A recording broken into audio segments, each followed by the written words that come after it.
आज हम आए हुए हैं सुहेलदेव भारतीय समाज पार्टी के प्रवक्ता दयाराम भार्गव जी के आवास पर। आइए उनसे मालूमात करते हैं कि इस वैश्विक महामारी कोविड-19 कोरोना वायरस संक्रमण से संबंधित वो कुछ जानकारियां देंगे और उनसे कुछ हमारी देश को लेकर गुफ्तगू रहेगी। तो दयाराम भार्गव जी, आपका स्वागत है। धन्यवाद आपका। तो दयाराम जी, जैसे आप सुहेलदेव भारतीय समाज पार्टी के पश्चिमी उत्तर प्रदेश के प्रभारी हैं, राष्ट्रीय कार्यकारिणी सदस्य हैं और मैं मानता हूं कि आप एक प्रवक्ता के रूप में बहुत जाने पहचानी हस्ती हैं, जो कि बेबाक बोलते हैं और हर चैनल पर कहीं ना कहीं डिबेट पर नजर आते हैं। तो सुहेलदेव जी, जो आप इतनी डिबेट्स आप कर चुके हैं, तो ये जो हमारा हिंदुस्तान में वैश्विक महामारी ने पैर पसारे हैं, कोरोना वायरस अपना प्रकोप जारी करे हुए हैं, उससे संबंधित आप क्या कहना चाहेंगे? धन्यवाद। सबसे पहले तो आपके चैनल का और आप लोगों का, जो इस वैश्विक महामारी में आप जैसे योद्धा इस देश के तमाम ऐसी छोटी बड़ी खबरों को आप लोग मीडिया के माध्यम से हम लोगों को सुनने और जानने का मौका मिलता है। जैसा कि मैं आपको बता दूं, सुहेलदेव भारतीय समाज पार्टी के राष्ट्रीय अध्यक्ष माननीय ओम प्रकाश राजभर जी उत्तर प्रदेश के पूर्व कैबिनेट मंत्री, जिला गाजीपुर से जहूराबाद से विधायक वर्तमान में है। सुहेलदेव भारतीय समाज पार्टी के राष्ट्रीय अध्यक्ष हमेशा दबे कुचले असहयोग की बात करते हैं। ये समझिए, वैश्विक महामारी में आज भी सुहेलदेव भारतीय समाज पार्टी के तमाम हमारे कार्यकर्ता इस वैश्विक महामारी में, जिनको गरीबों को, असहायों को, जिसको अनाज की जरूरत है, सैनिटाइज की जरूरत है, मास्क की जरूरत है, हमारे सभी कार्यकर्ता सभी जिलों में, जैसा कि मैं पश्चिमी उत्तर प्रदेश का प्रभारी, राष्ट्रीय कार्यकारिणी सदस्य भी हूँ, प्रवक्ता भी हूँ पार्टी का, तो तमाम हमारे साथी अपने जिलों में, विधानसभाओं में इस तरह की काम कर रहे हैं। नहीं, आपने सही कहा, सामाजिक संस्थाएं भी आजकल बढ़ चढ़कर समाज सेवा, जन सेवा, मानव सेवा बढ़ के कर रही है। तो आपकी पार्टी इस हट के, जो अभी एक मुद्दा चल रहा है हमारे हिंदुस्तान में प्रवासियों को लेकर क्या किया आपकी पार्टी ने? देखिए, प्रवासियों का जो मुद्दा है, सबसे पहले मैं आपको एक क्लियर कर दूं, हमारे देश का नागरिक गरीब असहाय जब अपने घर से निकलता है तो मजबूरी में निकलता है, और जब वो मजबूरी में निकलता है तो उसकी एक मजबूरी होती है। लेकिन इस देश की सरकारें और राज्यों ने केवल उस मजबूरी का नाजायज फायदा उठाया है। जैसा कि कोरोना महामारी, अगर मैं कोरोना की बात करूं, वैश्विक महामारी है, पूरे विश्व में है, कोई हिंदुस्तान की बात नहीं है। और ये ऐसा नहीं है, लोग कहते हैं social distancing, Suheldev Bharatiya Samaj party इसीलिए तो खास है, हम लोग कहते हैं फिजिकल डिस्टेंसिंग, यानी शरीर को शरीर से दूर रखिए। समाज को दूर करने से कोरोना थोड़ी जाएगा। अगर आपको दूरी करना है तो शरीर से दूरी रखना पड़ेगा। सबसे पहले प्राथमिकता आप दीजिए, अपने आप को अगर सेफ रखना, अपने परिवार को सेफ रखना है, मास्क लगाइए। आप कहीं भी जा रहे हैं तो सैनिटाइज का जो भी आपके पास माध्यम है उससे हाथ को साफ करते रहिए। उसके साथ में अगर नहीं है तो साबुन से आप हाथ धोते रहिए। रही बात केंद्र सरकार की, मैं थोड़ा सा केंद्र सरकार में जाना चाहूंगा आपके माध्यम से। अगर केंद्र सरकार इस देश में, देश को अपने आप को मजबूत सरकार कहती है, तो मैं आपको ये बताना चाहता हूं, 30 जनवरी को पहला कोरोना हमारे देश में आया, भारत देश में, जो कि राज्य केरल देश है। उस समय हमारे देश के मुखिया ने क्यों नहीं एक्शन लिया? 15 जनवरी से लेकर के 23 मार्च तक 78 लाख प्रवासी भारत देश में, बाहर के विदेशों को लोग आए।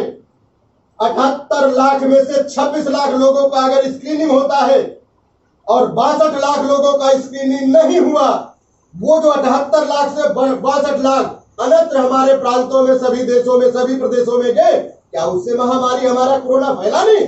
ये देश के राष्ट्राध्यक्ष, प्रदेश के मुखिया केवल अपनी नाकामी छुपाने का काम करते हैं। आपने कहा नाकामी छुपाते, मगर इसी पे जो देश के अनुभवहीन लोग हैं वो ये बताते हैं कि जो पहला लॉकडाउन माननीय प्रधानमंत्री ने लागू किया, उससे कहीं ना कहीं कोरोना पर अटैक हुआ, कोरोना से बचाव हुआ देश का। इसके बारे में क्या कहना है? बिल्कुल आपने सही बात पूछा। आप देखिए, जब हमारे देश में 500 कोरोना पॉजिटिव, तब हमारे देश में लॉकडाउन हो जाता है। अब आप देखिए, 25 मार्च से लेकर के 4 मई तक, जहां तक मैं जानता हूं, 42,000 पूरे देश में कोरोना संक्रमित मरीज थे। क्या जरूरी थी राज्य सरकार और प्रदेश की सरकारों को कि उनको शराब के ठेके 4 मई को खोलना पड़ा। 4 मई को अगर आपने दारू का ठेका खोला, 4 मई से उठा के देख लीजिए, विदिन आज 22-23 दिन में उसका 1.5 गुना केस हमारे देश में बढ़ा। जैसा कि आज समथिंग 1.25 लाख से ऊपर जो जा रहा है, यह किसकी देन है? 500 जब हमारे देश में कोरोना था तब आपने लॉकडाउन कर दिया, आज 1.25 लाख जाता है। आज मजदूरों को आप कहां ले जाने चाहते हैं? प्रवासी मजदूरों की मैं बात करता हूं। देश का प्रवासी मजदूर कैसे हो सकता है?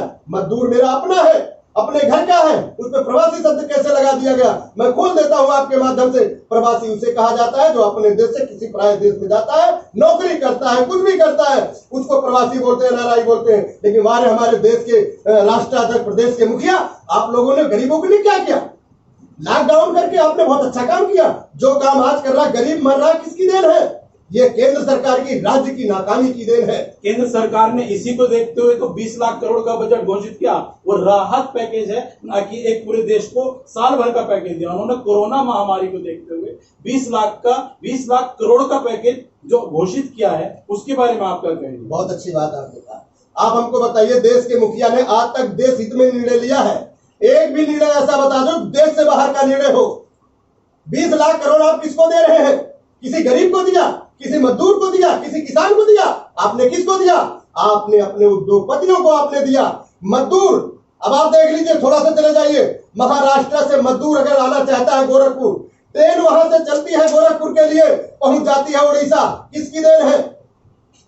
महाराष्ट्र से ट्रेन चलनी चाहिए दिल्ली से जौनपुर के लिए, पहुंच जाता है बनारस, किसकी देन है? देश के राष्ट्राध्यक्ष, प्रधानमंत्री कहते हैं आत्मनिर्भर होने के लिए, यही आत्मनिर्भर है। आप कब तक लोगों को उल्लू बनाएंगे, बेवकूफ बनाएंगे? अब वो बातों का काम आप छोड़िए, धरती पे कुछ काम करिए। हमारे देश के मुखिया हमेशा जो है यही बात करते रहते हैं। ठीक है, जैसे देश की बातें आती है हमारे प्रदेश पर, हमारे प्रदेश के माननीय मुख्यमंत्री जी भी हैं, जिन्होंने मजदूरों के खाते में 1,000 रुपए पहुंचाए, महिलाओं के खाते में 500 रुपए पहुंचाए, और राशन जो डीलर है उनके माध्यम से राशन वितरण कराया। क्या ये कोरोना वायरस को देखते हुए जिन्होंने एक सराहनीय कदम उठाया, क्या आपकी नजर में सराहनीय कदम नहीं है? बिल्कुल नहीं है, इसमें भी भ्रष्टाचार है। मैं आपको बता देता हूं, 1,000 रुपए किसी गरीब व्यक्ति को आप दे दीजिए पूरे महीने के लिए। मैं कहता हूं जो व्यक्ति 400-500 रुपए डेली कमाने वाला, उसके परिवार में 5 परिवार है, 1,000 में कितने दिन खा लेगा? आप 1,000 रुपए दे करके कितना हल्ला मचाना चाहते हैं? 5 किलो आप अनाज देते हैं, उसमें आप बताइए परिवार कितना खा लेगा? लेकिन करना क्या है इस सरकार को? ये सरकार झूठ पे झूठ करने का काम करती है। कानून व्यवस्था उत्तर प्रदेश का ध्वस्त है, इनसे सरकार नहीं चलाई जा रही है, नहीं सरकार चलाई जा रही है। आए दिन उत्तर प्रदेश का देख लीजिए, उत्तर प्रदेश की योगीनाथ जी जब से आए हैं 2017 से उठा के देख लीजिए कानून व्यवस्था का। भ्रष्टाचार कहते हैं कि जब से भारतीय जनता पार्टी की सरकार आएगी भ्रष्टाचार दूर होगा। मैं दावे के साथ कहता हूं, जब से भारतीय जनता पार्टी की सरकार उत्तर प्रदेश में आई है तब से उसका 10 गुना भ्रष्टाचार बना है। पीछे 2017 से पहले उठा के देख लीजिए, चौकी थाने में अगर 500 रुपए में काम होता था, आज की डेट में किसी चौकी थाने में चले जाइए 10,000 से नीचे नहीं लगता। ऐसा क्यों है? भ्रष्टाचार कम हुआ? भ्रष्टाचार का बढ़ावा है, भ्रष्टाचार की जर्नी है ये सरकार। आपसे बात करने के लिए बहुत धन्यवाद, क्या आपने अपना कीमती समय हमारे न्यूज चैनल को दिया, उसके लिए बहुत बहुत धन्यवाद। ये थे हमारे दयाराम भार्गव जी, जो कि सुहेलदेव भारतीय समाज पार्टी के प्रवक्ता हैं, बेबाक बोलने वाले प्रवक्ता कहे जाते हैं, और पश्चिमी उत्तर प्रदेश के प्रभारी भी हैं, जिन्होंने अपने दिल की पीड़ा बोलते हुए केंद्र सरकार और उत्तर प्रदेश सरकार की नाकामियों को बताया। धन्यवाद।